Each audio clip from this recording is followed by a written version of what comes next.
Gloria a Dios. Gloria al Señor que vive y reina. ¿Quién está contento de estar aquí en esta mañana? Qué hermoso estar en la presencia del Señor. Qué hermoso es cuando el Señor deja sentir su presencia de manera tan especial y nos impacta y nos bendice. Pero queremos compartir una palabra de Dios que el Señor nos ha dado y justamente Él sabe qué nos dice, qué día específico. Y quiero empezar diciendo algo, y es que Jesucristo es Dios. Sí, lo sabemos. Pero sin embargo, Jesús, mientras estuvo en este mundo, en la tierra, también fue 100% una persona. Así es, un hombre, como usted, como yo, un ser humano. Y nos dice la palabra de Dios en Filipenses capítulo 2, versículos 5 al 8, que haya pues en vosotros este mismo sentir que hubo también en Cristo Jesús, el cual siendo en forma de Dios, no estimó el ser igual a Dios como cosa que aferrarse, sino que se despojó a sí mismo, tomando forma de siervo, hecho semejante a los hombres. Y lo que nos dice la palabra es que Jesús vino a este mundo como Dios vino a este mundo como un ser humano, y mientras estuvo aquí, estuvo en la condición de seres humanos. Juan capítulo 1 versículo 33 nos dice: pero yo no le conocía, pero el que me envió a bautizar con agua, aquel me dijo: sobre quien veas descender el Espíritu y que permanece sobre él, ese es el que bautiza con el Espíritu Santo.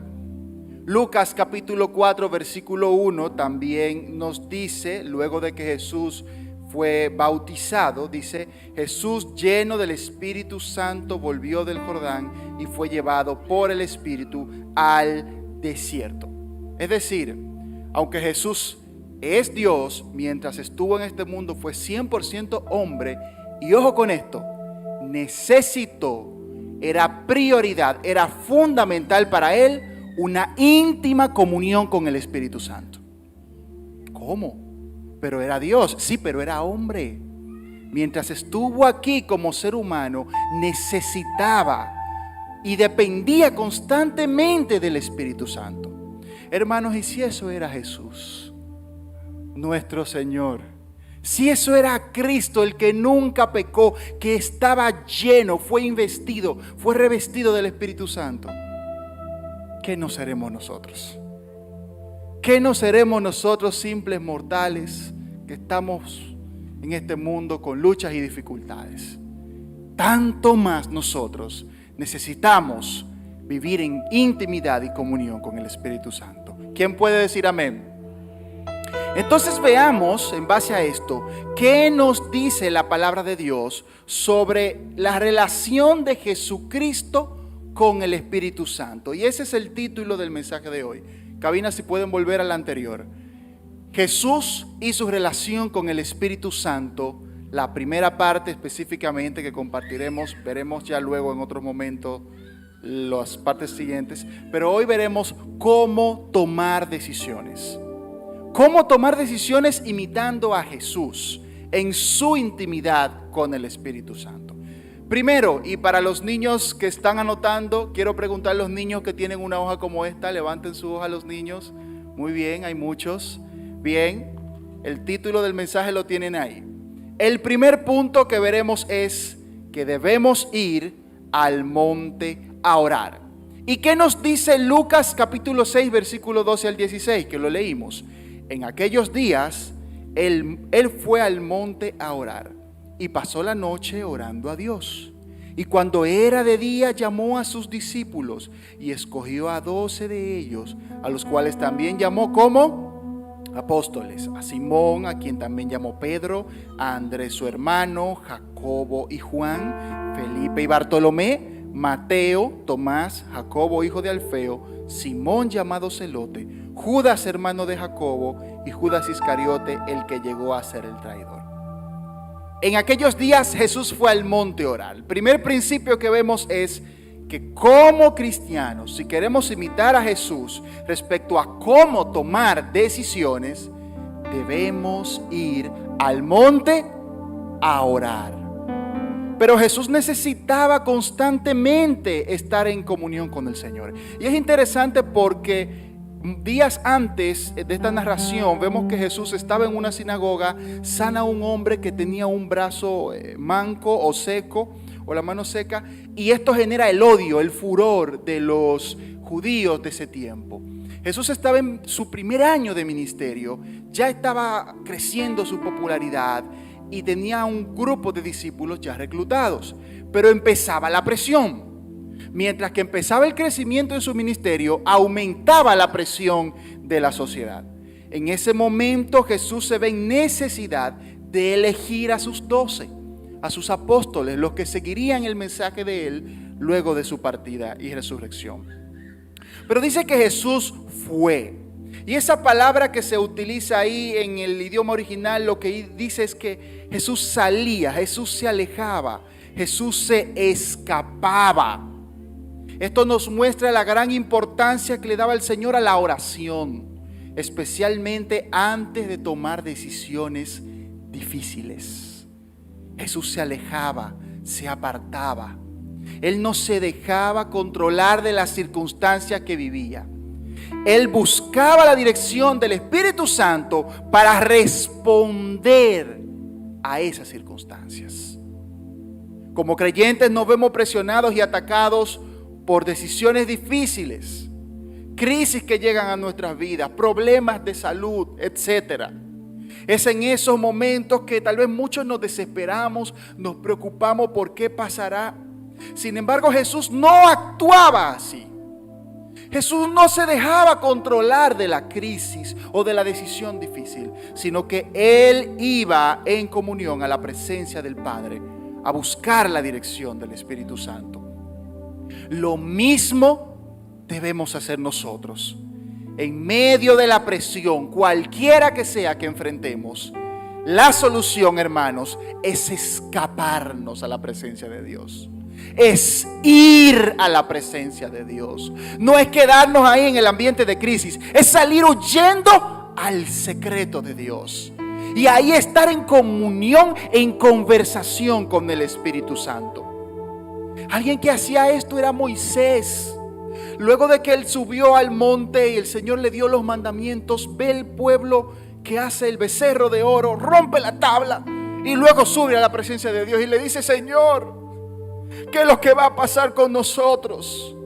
Y va a la presencia del Padre. Pero te pregunto, hermano, ¿estás consciente de lo mucho que necesitas orar? ¿Estamos realmente conscientes de lo mucho que necesitamos estar en intimidad con el Señor? Piensa en eso. Si nuestro Señor Jesús le daba tanta prioridad, ¿qué será nosotros? Pero Jesús no solamente necesitaba orar, sino que Él daba prioridad a la oración por encima de otras cosas. Hay algo interesante, la palabra que utiliza Lucas para decir a orar es una palabra que se encuentra en una voz específica del idioma griego que se llama voz media. Y oiga qué interesante esto. Cuando se habla de una voz media, es una acción que recae sobre uno mismo, que es por motivación de uno, es como que por mi propio interés. Lo que nos está diciendo esa palabra, que por cierto solo aparece como 3 o 4 veces en el Nuevo Testamento, es que en Jesús surgió una motivación, había intención de orar. Jesús no dejaba la oración a, si tengo tiempo, o cuando llegue a la casa, o cuando esté en la iglesia. No, en Él había una intencionalidad en la oración. La oración era parte de su estilo de vida, era parte de su día a día. Muchos de nosotros tal vez intentamos solucionar el problema con nuestras capacidades, inteligencia, dinero, etc. Pero eso no era lo que hacía Jesús. Cuando Jesús tenía una crisis, un momento que tomar decisiones, sencillamente soltaba todo lo demás e iba a la presencia de su Padre. Cuando tengamos que tomar decisiones clave en nuestra vida, esto mismo debemos hacer, lo que hizo Jesús. Estar en la presencia de Dios nos aclara, nos enseña, nos enfoca en qué decisión tomar. Pero vamos a preguntarnos, hermanos, ¿estoy buscando la dirección del Espíritu Santo para tomar decisiones en mi vida? ¿Estoy buscando la dirección del Espíritu para que me enseñe cómo debo actuar? ¿O estoy basándome en la cuenta de banco, en lo que dice fulanito, en lo que diga tal vez inclusive yo como pastor? Pero antes de eso, estoy basándome en lo que dice el Espíritu, como me está guiando, y sobre todo su palabra. ¿En qué estoy basando mis decisiones? Es la pregunta. O los criterios para tomar decisiones.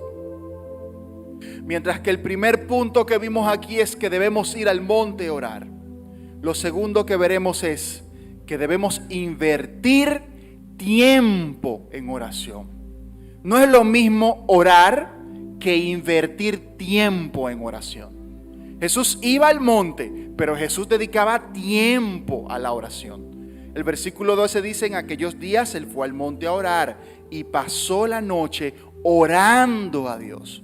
Él no se quedó 15 minutos, él no se quedó 1 hora. Él dedicó la noche entera, mínimo 8 horas pasó, orando al Padre. Jesús oraba solo, de noche, en una montaña. Imagínese usted, hoy está lloviendo un poquito y tenemos un poquito más de frío. ¿Qué no sería ese clima tan difícil, oscuro en la noche?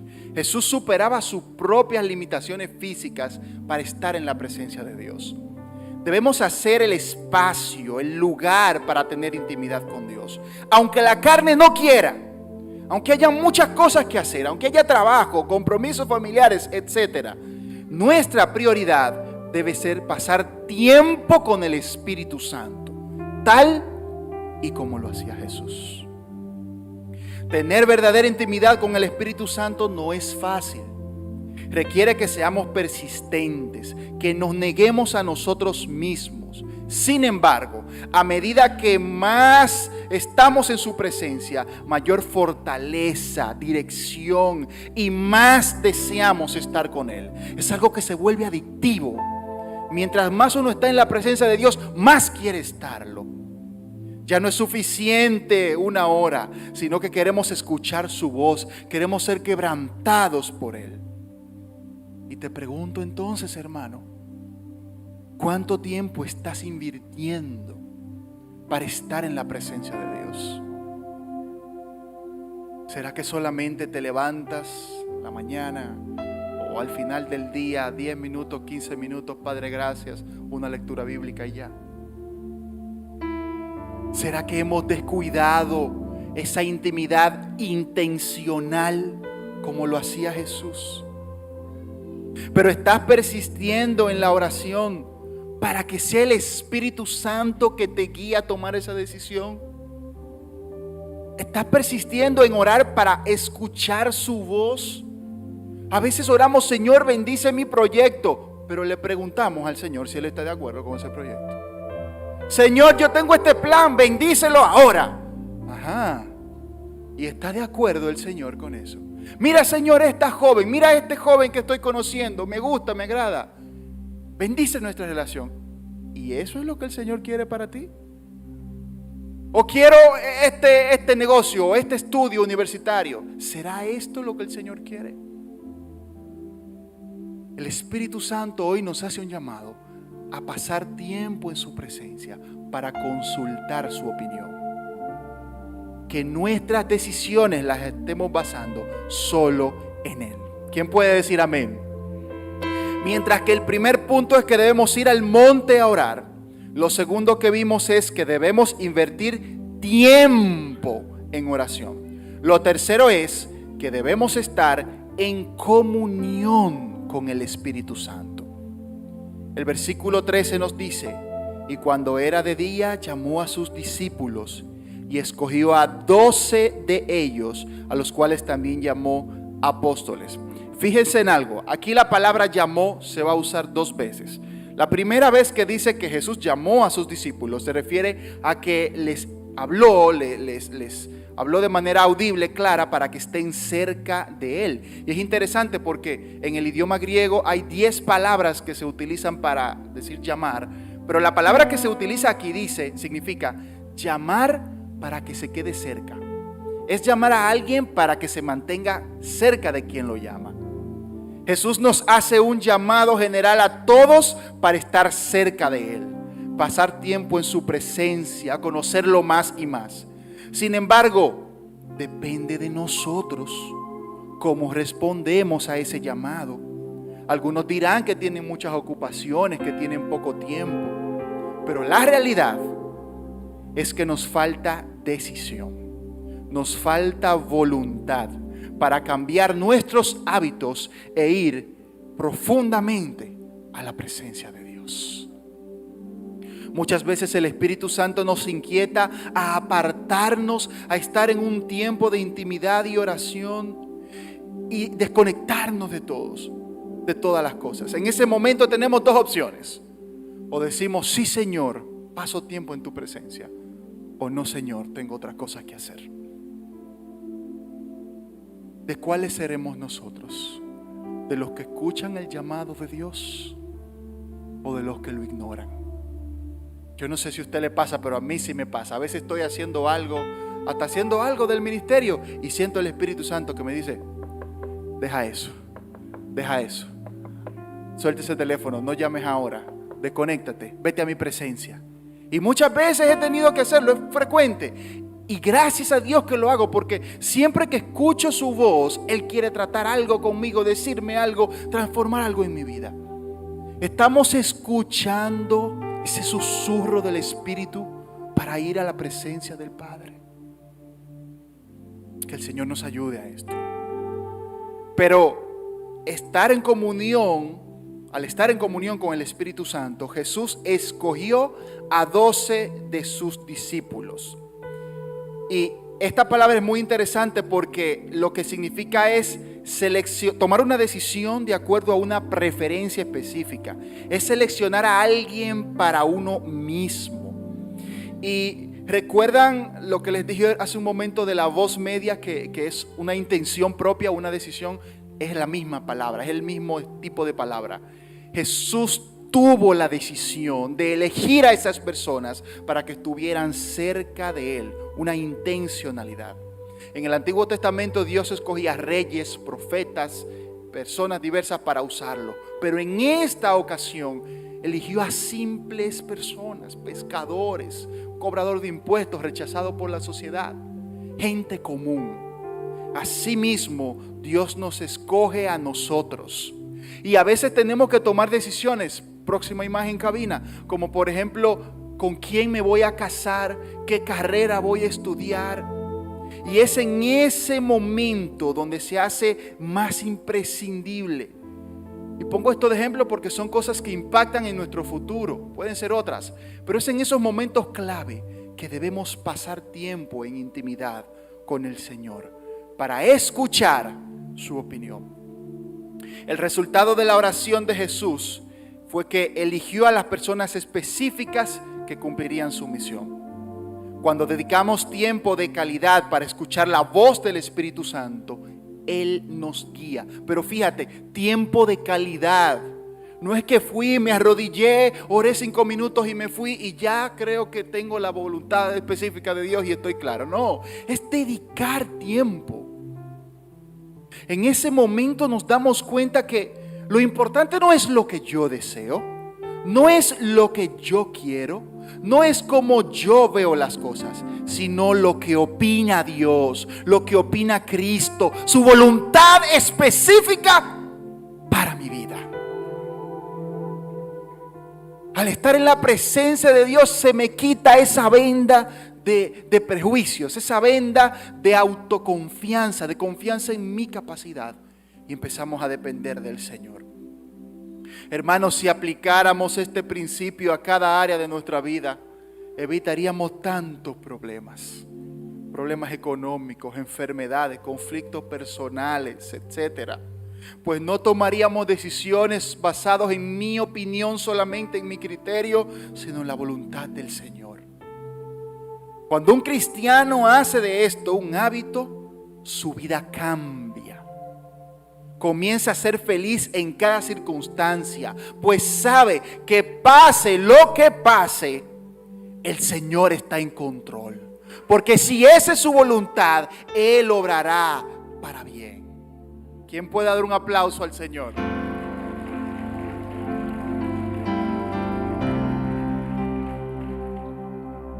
Pero te hago otra pregunta.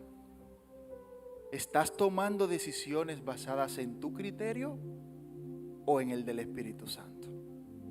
Qué bonito suena esto, que el Señor nos guía, pero ¿y ahora mismo? ¿Qué estoy haciendo yo? ¿Cómo es mi día a día para tomar esas decisiones? Mientras que el primer punto que vimos es que debemos ir al monte a orar. Lo segundo es que debemos invertir tiempo en oración. Lo tercero, debemos estar en comunión con el Espíritu Santo. Lo último que veremos es que debemos permitir que el Espíritu Santo nos transforme. Y creo que ese es uno de los puntos más difíciles. A veces dedicamos tiempo para orar, pero se nos hace tan difícil morir al yo, dejar que Él nos cambie, porque queremos que Él nos guíe, pero queremos hacer las cosas como nos da la gana, como nos da nuestra propia voluntad. Entonces es una lucha constante. Dice el versículo 13 que Jesús, luego de llamar a sus discípulos, también los llamó apóstoles. Fíjense que en la primera parte del versículo dice que Jesús llamó a sus discípulos, pero luego dice que los llamó apóstoles. Esa palabra que se traduce como llamó no es la misma en el idioma original. Son dos palabras diferentes. La palabra que aquí Jesús usa significa dar un nombre, ser conocido. Es como ponerle una identidad, darle una identidad a alguien. Para el pensamiento antiguo, el nombre no era solo una etiqueta, sino parte de la personalidad de quien lo lleva, parte de su carácter, de su identidad. Vemos en todo el Antiguo Testamento cómo el nombre es un elemento fundamental. El mismo Jesús en Juan 17:26 dijo: y les he dado a conocer tu nombre y lo daré a conocer aún, para que el amor con que los has amado esté en ellos y yo en ellos. Es decir, el nombre va ligado a la personalidad, a la identidad. Al Jesús nombrarlos a ellos ahora como sus discípulos, demuestra que los conocía, que tenía intimidad con ellos, que los valoraba. Pero al cambiarles el nombre, implica esa nueva identidad, esa nueva misión que les estaba entregando. Hermanos, el Espíritu Santo nos conoce completamente. Él sabe lo más interno de nosotros, conoce nuestras luchas, nuestras debilidades. Pero al rendirnos en la presencia de Dios, el Espíritu Santo nos cambia, nos transforma y nos hace más como Jesús. Sin importar las luchas que estemos teniendo, los errores, el pecado, inclusive ir a su presencia y pasar tiempo en su presencia y ser guiado por el Espíritu Santo produce un cambio en nosotros. Además, Jesús escogió a sus discípulos y ya a sus apóstoles para que les sirvieran, enviarlos con una misión como embajadores de Él. Como cristianos también somos embajadores de Cristo ante el mundo. Pero no solo de palabras, sino con nuestras acciones, con nuestro estilo de vida, con las cosas que hacemos. Entonces el mundo necesita ver que tomamos decisiones como las toma Jesús. El mundo necesita ver que actuamos como Jesús actuaba. En tu ambiente de trabajo, en tu empresa, en la universidad o en tu empleo, necesitan ver quienes te rodean que actúas como Jesús actuaba. Que cuando vas a solucionar un conflicto, una crisis, no lo haces como lo hace el mundo, sino que tienes un principio que está basado en la conducta de Cristo. Ese es el desafío que nos está haciendo el Señor. Pero ¿quiénes eran estos apóstoles? Vamos brevemente, ya casi finalizando, ver quiénes eran ellos. Podemos decir dos cosas fundamentales. Primero que no eran nada especiales. No eran gente educada, no eran gente con grandes recursos económicos, no eran influyentes. Eran gente común. Y eso es un principio que nos muestra que Dios usa a la gente común y corriente. Gente como tú y como yo, con luchas, con debilidades, para transformarlos y utilizarlos con poder. Lo segundo que podemos ver de ellos es que cómo Jesús lidió y utilizó las diferencias de ellos y las cambió de diferencias a fortalezas. Por ejemplo, uno de ellos era un celote, Simón el celote. Los celotes eran un grupo político militar que había jurado eliminar, matar a los judíos traidores y a toda la gente del Imperio Romano que se pudiera. Inclusive siempre andaban armados ellos, andaban con espadas. Mateo o Leví, ¿qué era? Un cobrador de impuestos. Simón, el celote, había jurado matar a todos los traidores, incluido a los cobradores de impuestos como Mateo. Esas dos gentes eran irreconciliables. Era imposible que un celote y un cobrador de impuestos, un publicano, vivieran juntos y fueran parte de un equipo. Piense esto un momento. Solamente Cristo puede transformar a las personas de manera tal que el odio más acérrimo, los conflictos más acérrimos, se vuelvan paz.